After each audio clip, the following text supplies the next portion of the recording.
Good evening and welcome back to Prime of Midlife. It's Monday evening, it's my first day back in the office this week, and it was roasting. It wasn't even supposed to be that hot a day. However, I have learned this year that heat and humidity mixed in different ways can make a huge difference. Although I don't think the humidity was that bad today, it was just the heat. But it was still uncomfortable in the office. Now, I was the only one in the office today. So I had two big windows open, I had a fan on, and it just was pointless. And our boss is great that way. When it was the really high temperatures, she just said to us, work from home so that you're sitting in your coolest room with your fan on. I was like, right, that's great, thank you. But I was reading a report today. There's a lady in Spain who, an older lady, a lady of a certain age, who worked for a cleaning company, and she worked outside on the streets, cleaning the streets. And her uniform was made of polyester, as in the things coats are made out of. So not exactly very breathable. And it was 35 degrees, and she did an 8-hour shift. And she had said to friends and colleagues in management that she was really struggling in the heat, which seemingly nothing happened. She went home and collapsed and died.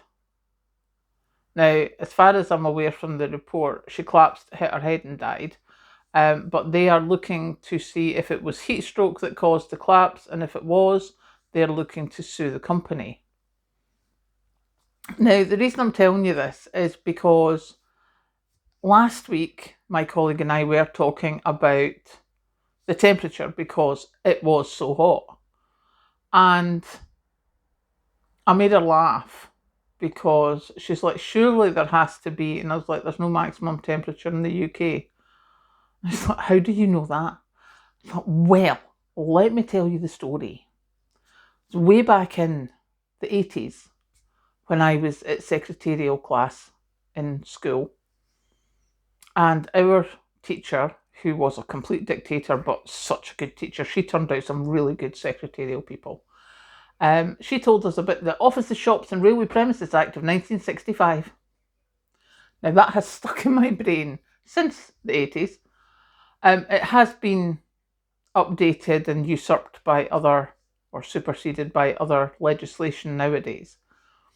But that was in my brain in the 80s. Now, in the 90s, early 90s, I worked in London.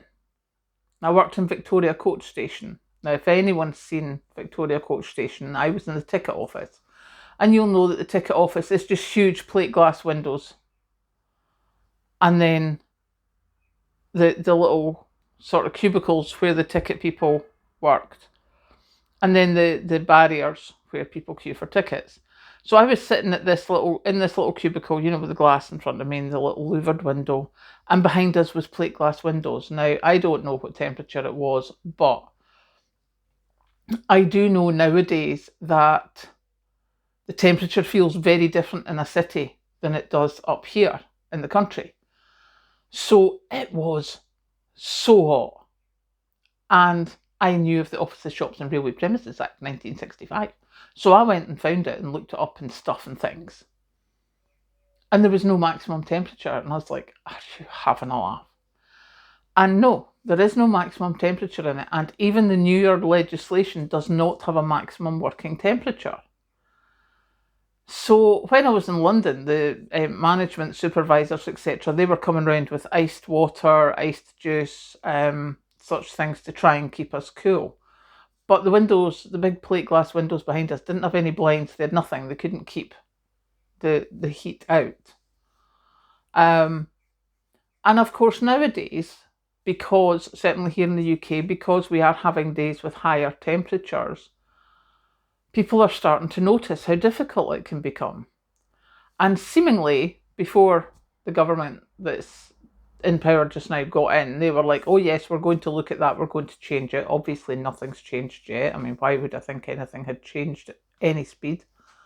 But unions as well are like, we need to do something about this. And especially about people who are working outdoors, especially in physical jobs. What you're able to do in 18, 19, 20 degrees is very different from what you're able to do in 24, 26, 28, 30 degrees.